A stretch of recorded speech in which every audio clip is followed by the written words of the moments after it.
Hello, everyone, and welcome to Wired for Wonder. My name is Lori Kirkland from DeepHumanX, and today I have the pleasure of talking to Chad Woodford from Cosmic Intelligence. Chad, you want to say hi and introduce yourself? Yeah, hey, I'm really excited to be here.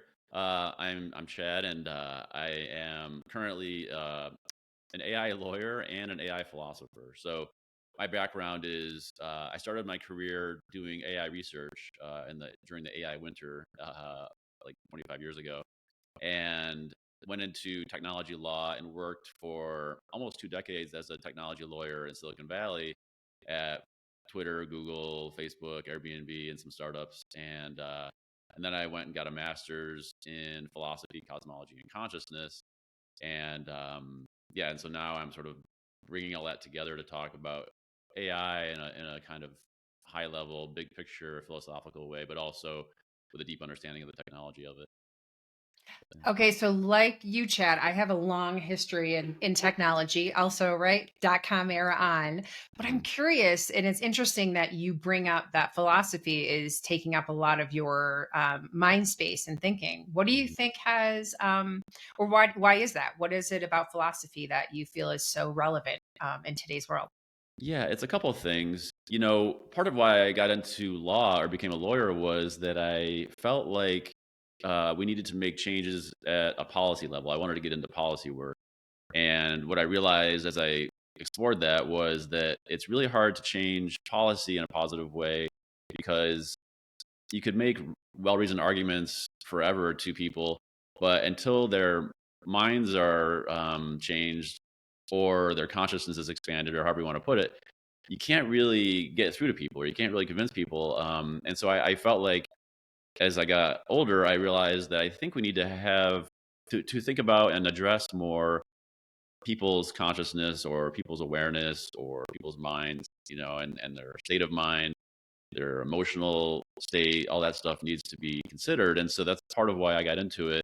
The other part is that it's just part of my nature, I think. And I, when I was a lawyer in the early days, I got really into yoga, and I ended up going pretty deep with that whole thing, and eventually living and teaching and studying in India, and yeah, teaching yoga as part of my like main thing for a while. So that kind of led me. I got really into the Vedic philosophy of it, and that led me to kind of explore the East and West philosophy too.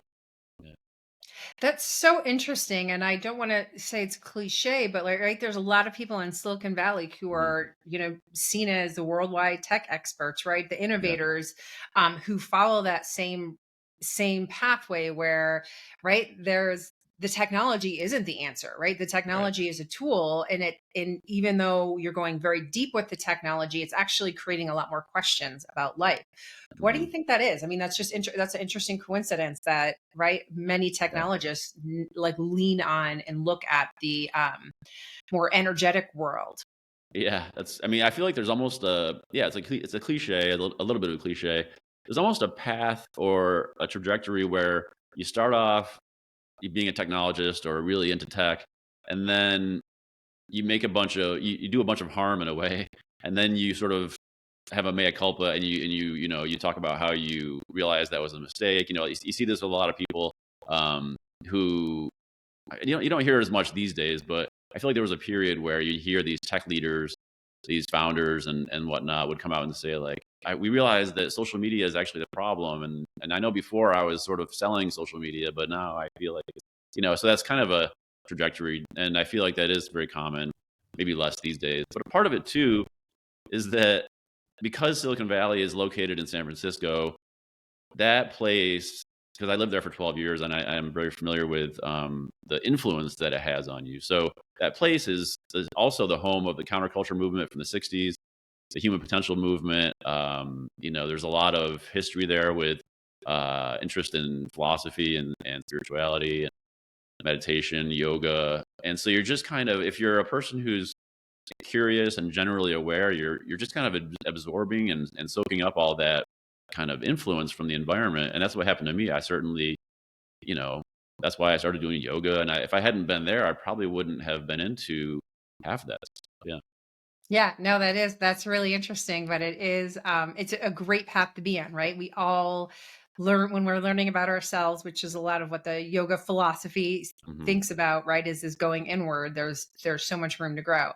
Yeah. Um, but if we think about like so at DeepHumanX, we focus a lot on thinking about the human side of the human and machine equation.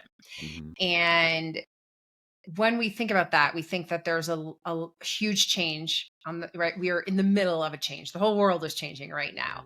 Right. And we think that there is an opportunity for really more self leadership, more increasing your humanness, more you becoming in the workplace. And if we think about what the future of the work is, Hmm. about being a more human leader, about being better, which does touch on all of the yoga practices and your cosmic intelligence and your theories that you're talking about. A lot of it talks about consciousness, but at the same time, we see AI is bringing some really great efficiencies and changes to the Yeah. workplace, but going way beyond just linear thinking. So when I say that to you or kind of talk with you about that, and then you think about the term self leadership, Mm. um, it's kind of what we're bringing. How do you think that people, by looking at their own self leadership, can make an impact on what the future of work looks like Mm. in the next 5 to 10 years? Yeah, I like that term a lot, self leadership. I think it connects back to a lot of the work I'm doing right now and what I'm talking about on my channels and this book I'm writing, which is sort of taking a step back from the prevailing narrative around AI right now, which is that AI is quickly going to be this sort of super intelligent creature that's going to render humans obsolete. And I think it's important to take a step back from that and to realize that there's so much to being a human that goes beyond cognitive intelligence. And not only that, but the fact that cognitive intelligence is far more uh, sort of nuanced and mysterious than it seems like from the sort of mechanistic viewpoint. And so, yeah, so taking a step back from that whole narrative, realizing that we have these amazing qualities, these faculties like intuition, imagination, emotional intelligence, embodied intelligence, wisdom, all these things, are so valuable, and to remember that as you go forward in the workplace or in your career or as a leader, especially, is going to be crucial as we go forward in the AI age, because AI is obviously already a very powerful tool and it's going to increase efficiency and all that, but it's it's not a panacea. It's not like a solution to all problems, and I think um, it's important for us to know and to remember that there's these uniquely human qualities that we can bring to situations, that we can bring to solving problems and leading people and interpersonal relationships and the workplace and all that, that AI is never going to replace, or maybe not for a very, very long time. And so, yeah. So, does that answer your question about It self does. leadership? Yeah, it does. And it actually spurs some other thinking in my mind too. One, I'm surprised with how many people are so afraid of AI. And having been in technology for 25 years, I fully understand the technology and I see that it is a tool. That is all it Yeah. is. What we make with it is still going to be uniquely human, right? Which is why that focusing on that human component is more important, because do we want to just make things that are more efficient? Right. Or do we actually want to create things that are like bigger and can help humanity, Hmm. right? Like we are in a world where there are a lot of, there's a lot of things that are broken. And we have this chance with AI, not as a silver bullet, not as the answer of all of our questions, but an opportunity to reshift where we as humans, to really get clear on what do we value and what directions do we want to go in, right? Like, Yeah. what if we use the technology to cure cancer, right? Like, Right. let's go in that direction, and that gives you, not only could you get the cure, but it would give, if I was working on that every day, that would give me purpose and value, and I would feel like I was contributing, which is a much more human thing than Right. just getting to the answer. Yeah. So you kind of have me thinking in that realm. And then I also think about how during the pandemic, right, everybody got a global reset and we kind Mm, of just tried to go back to the way things were. And mhm. now there's a whole bunch of people, right? I think all of us really feel like work as we knew it before isn't working anymore, right? Right, Something shifted and the right. models of operation haven't really shifted as well. So between the pandemic and then the changes, ChatGPT coming out in 2022, it's like we are again faced with this human question of, right, what do we want to do with the change that's in front of us as Yeah, human beings? yeah. So, if I were to ask you, what do you think are some areas that are ripe for disruption in the workplace, right? Mm, yeah. I think a lot about this book I read in the 90s, The End of Work by Jeremy Rifkin, I think.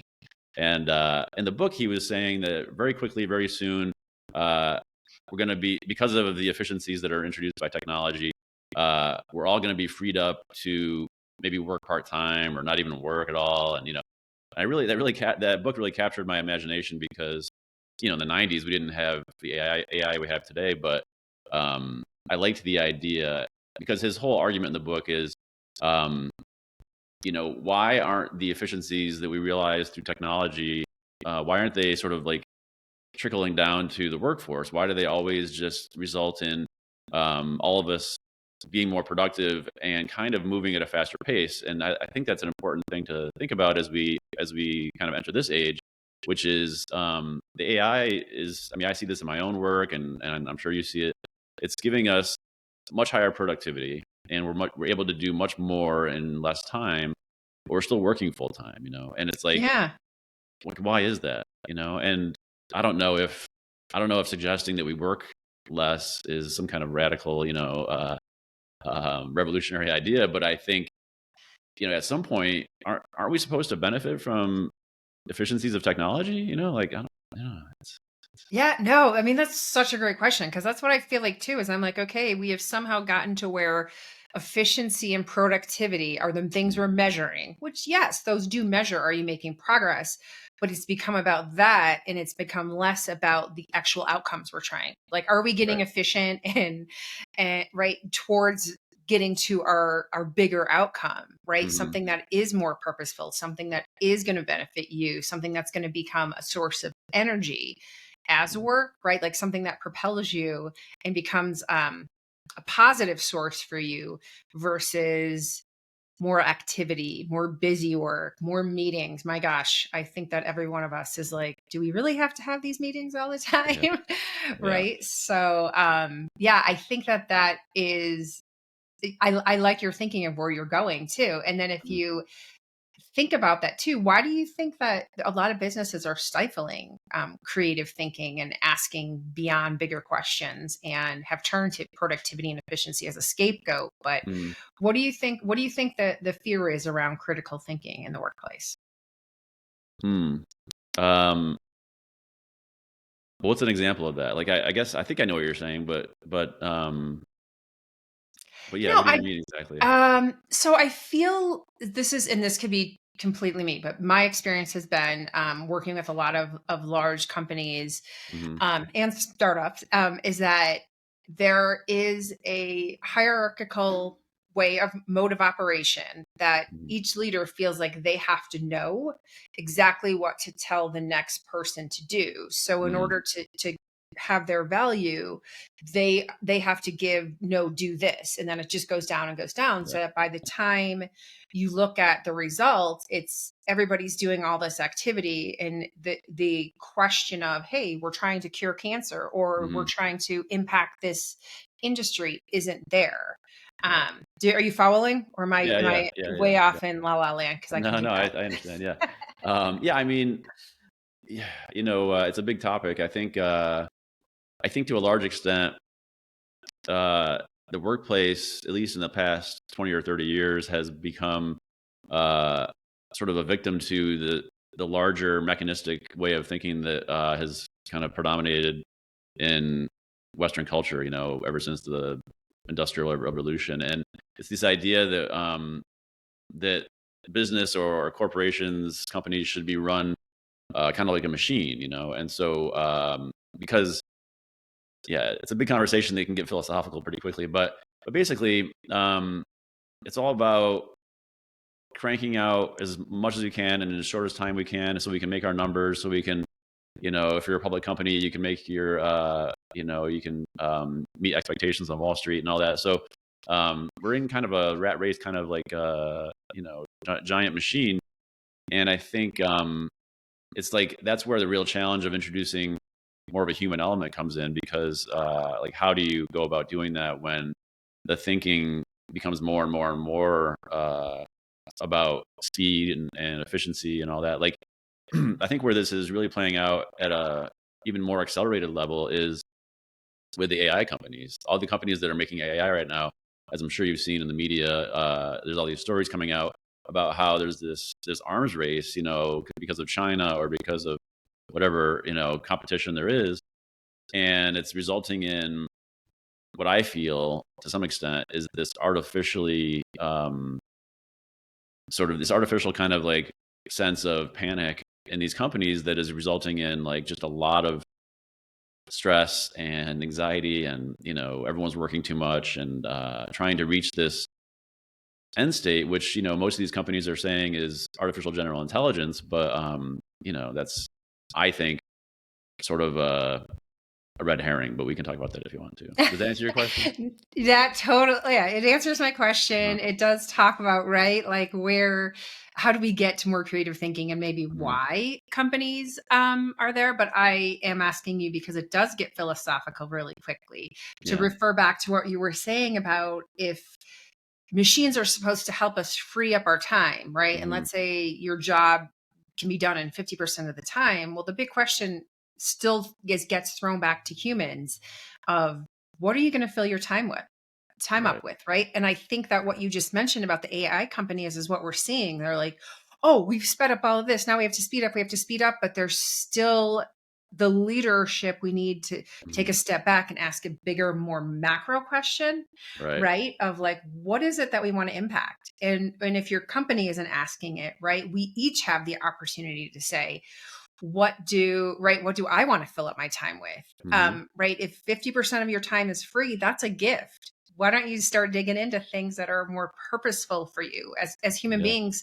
um if you read Viktor Frankl's book Man's Search for Meaning, it's a Mhm. classic for a reason, because it really says that we need to live for some sort of purpose. Each one Mhm. of us has our own purpose. And what if we fill up our time with that? So we start asking bigger, more macro questions that could make an impact for more people. Yeah. So when I Amen say to that. that, I wanted to see what you think. Yeah, I'm totally with you. I think it's interesting because on some level, like implicit in your question is this almost like a fear that some people have, not you or me, but like some people, I think, when they're faced with the idea of not having to work and having all this free time, it's almost like staring into the abyss, because it's like, well, what do I do? Like, it reminds me of this conversation I had with friends about vacation. Like some people on vacation, they like to just lay around and drink, margaritas or whatever, which is fine. But some people want to do something more constructive or creative or meaningful or whatever it is, something cultural.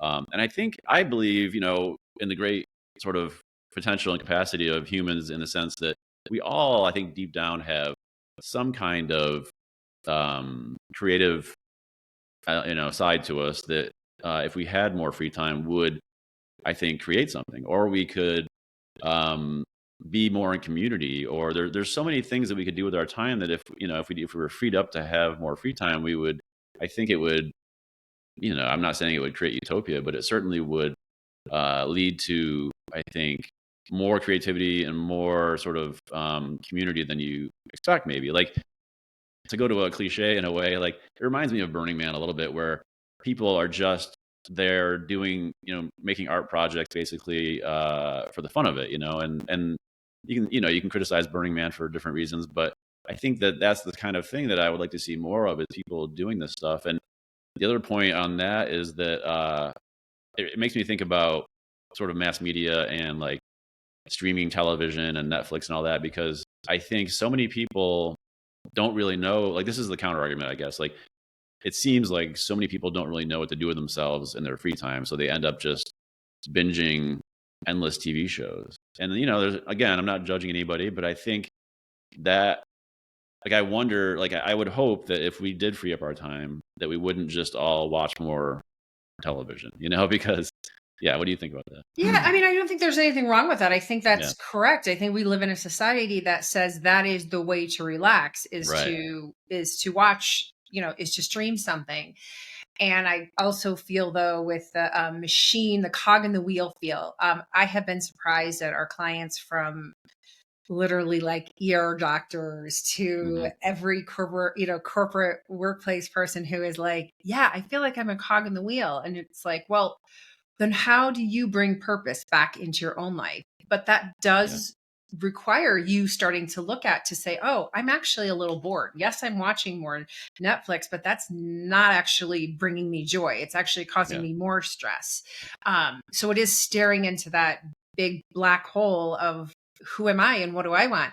And I think that we're at a time, and this is where I see Chad was saying before we started that my company, that DeepHumanX, is very optimistic about AI. And we're very bullish, but hmm, we are for the possibility of what humans can do. And that means filling up that space with creativity, with connection. We are literally, our human operating system is wired to connect with another person. So the more you connect with actual people, not the ones on the screen only, the more fulfilled you'll be. yeah, So yeah, I think that when you're talking, that's what's coming up for me is like, yeah, it's a scary thing to think about. Well, what do I want? Because for the last 50 years or so in business, hmm, really, and in life, our society, we've said, no, do this, this, and this is where you'll get to utopia. And all of a sudden, right? Like you can hmm, be like me where you're growing up and you're like, well, I did all the things right. And I'm very sad I put my guitar down 30 years ago, right? yeah, Like, yeah, and so now you want to bring that creativity back in life, back to yeah, life. yeah, Um, yeah, it's absolutely. I so mean, can I just add one more thing to that? So I think it reminds me of how I think our biggest challenge and opportunity right now is the fact that a lot of people don't know how to just be. They have to be filling the time with something at all times, and I think that points to what I see as the challenge, but also the solution to a lot of our problems right now. Like if people could just learn how to be without having to do anything for certain periods of time, that would make a big change, I think, in the world. I think the challenge with that is that it requires you to then, because that might then make you aware of your feelings, which people have a hard time mm. with, I think. And then you have to learn how to feel your feelings properly and what that means. And so it's a whole journey. I think it's a journey that I've been on. But yeah, I think if we can just learn how to be, it'll shift things. And I think bringing more presence into the workforce, or bringing more presence to your work and everything else, is so important right now. And that's a lot of what I'm thinking about. So you mentioned feelings and in the workplace, future of Uh-huh. work, right? Like I think feelings are there. From a machine body perspective, your emotions are Hmm. merely like they talk like a 6-year old. They're red, green, go forward, don't go forward. And then they just layer on top of each other depending on what you yourself are saying that you want to go forward. Yeah, Yet in our society, we've really shut down a lot of sharing emotions, a lot of being yeah, who we're at.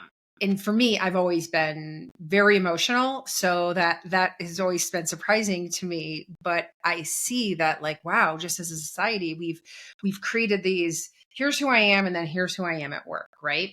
right. And you mentioned exploring your feelings, and that is something that feels difficult. So, Yeah, would you just share with us something where something you've learned about yourself by exploring your emotions? Like what you've, something you've definitely. learned?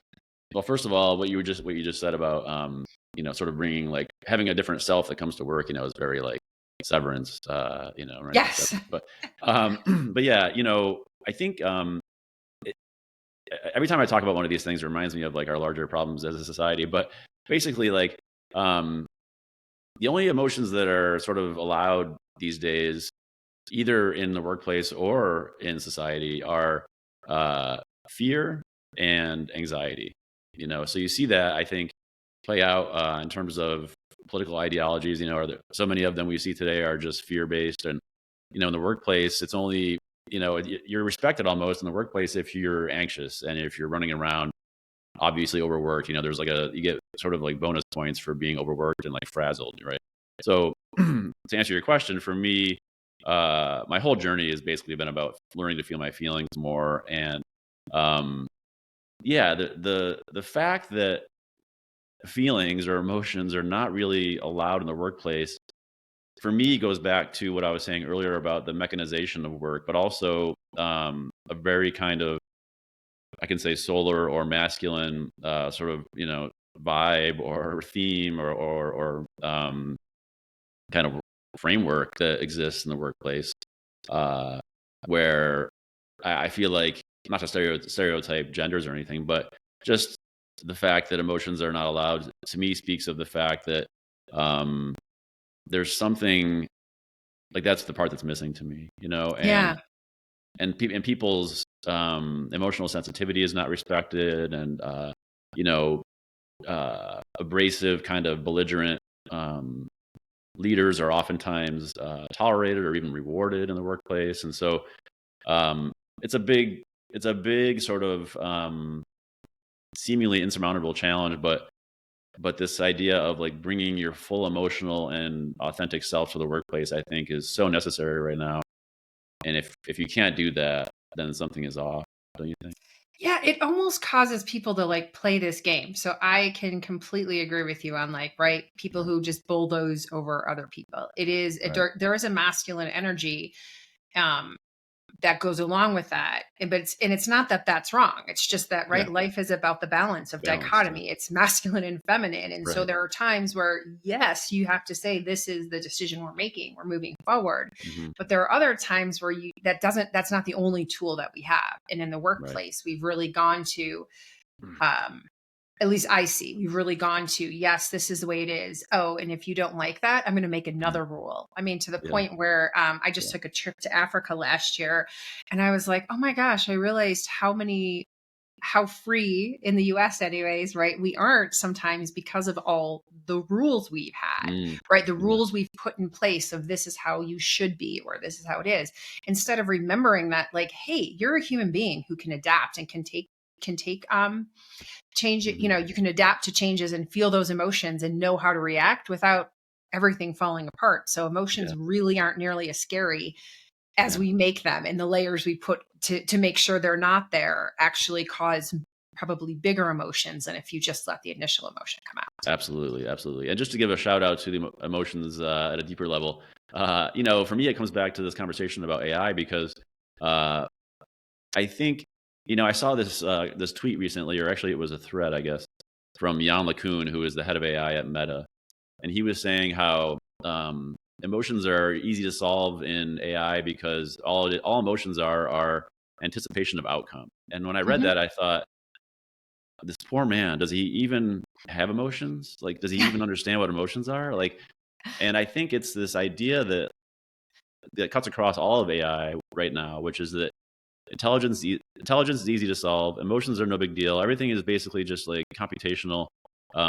And you know what I want to say to that is that the emotional intelligence of a human or of an animal is contains so much wisdom and so much information and intelligence that is relevant to the situation, whatever the situation is. So if it's in the workplace and there's an emotional kind of current to what's happening in an interaction or in a project or whatever, there might be something to learn from that. Or there might be something relevant there that the team or the folks could really take in if it's allowed to kind of come into the conversation. So I want to see us remember the importance of emotional intelligence. And I know that like kind of had a like emotional intelligence as a topic kind of had its moment, maybe, I don't know, was that 10 or 20 years ago or whatever, Yeah, with yeah, James when Goldman? Yeah. EQ was everything, but Yeah. it's still there. But I feel like what we did is we were having this good conversation, and then everyone tried to process, like turn it into a process Yeah. to be done, instead of Right. like, no, no, no, it's not about the doing, it's about the Right. being, right? We Right. are complex. Humans are complex, artistic, beautiful beings that Hmm. are built with all of us have different emotions based on all of our Right. personal past experiences. Right. Um, but it is a very, very complex intelligence.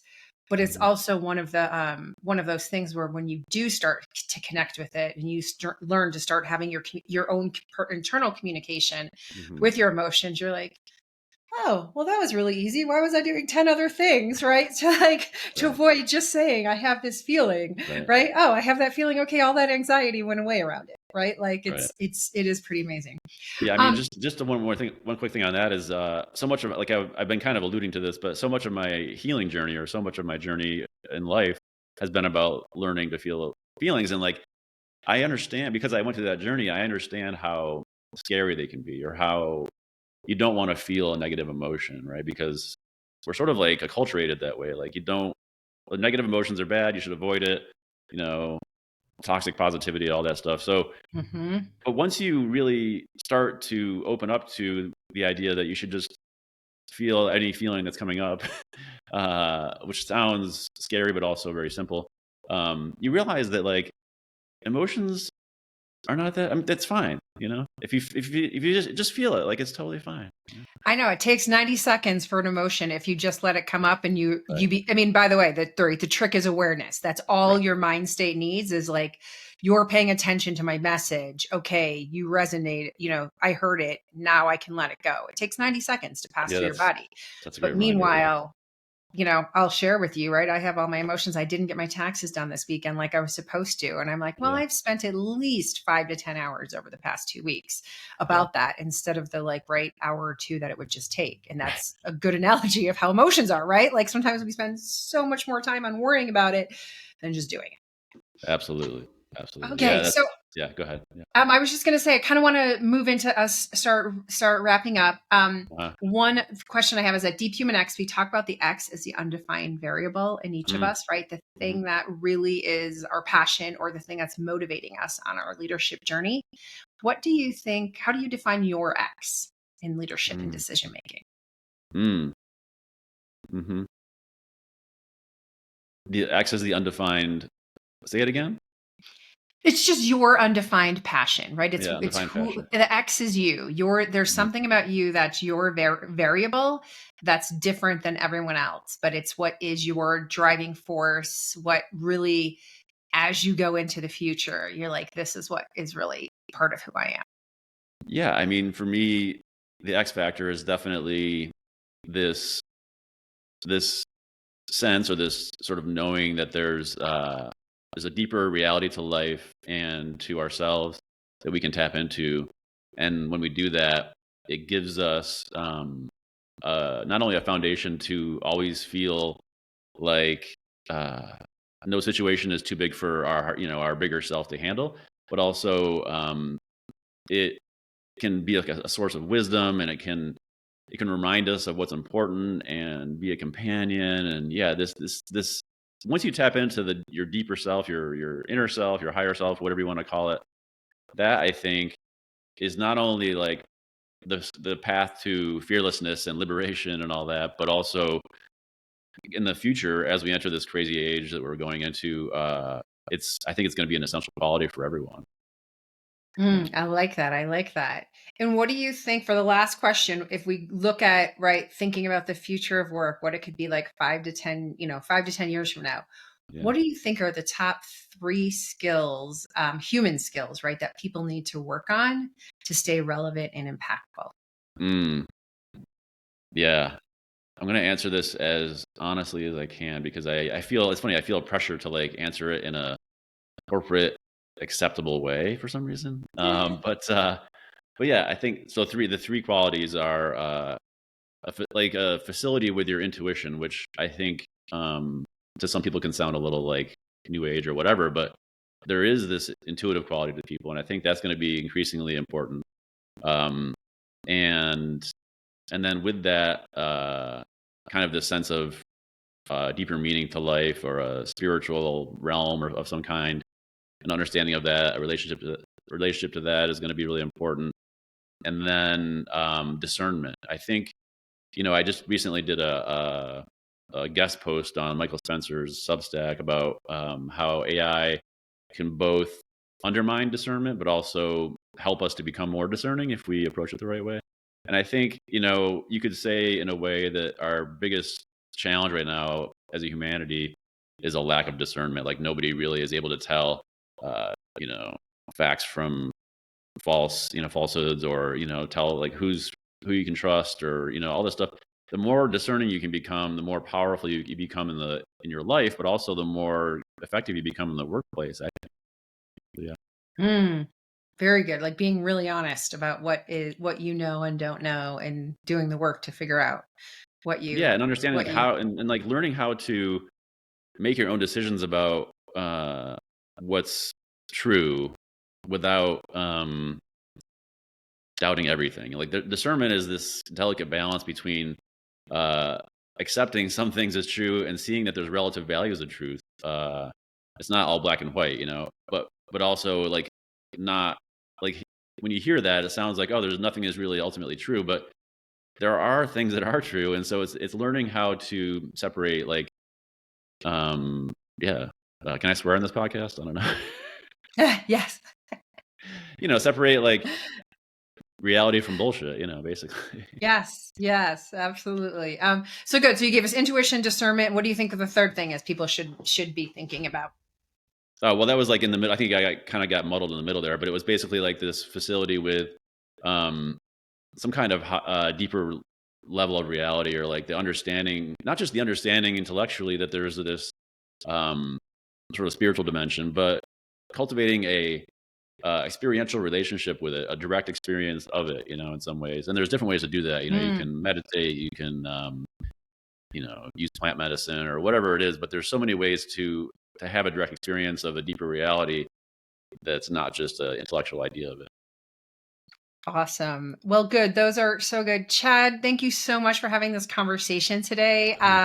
Great conversation. You made me think about a whole bunch of new stuff. If we were to have the audience check you out, where would be a good place for them to see your thinking on other things? Yeah, my brand is Cosmic Intelligence, and I have the starting point. Let's see, I have like a bio site, but basically, if you go to cosmic.diamonds is a website, and then you can find me on Cosmic Intelligence, like the podcast, YouTube channel, and Substack. Yeah. Awesome. All right, Chad. Well, thank you so much, and thank you everyone for listening. Yeah, thank you so much. This is so much fun. I really enjoyed it. Thank you.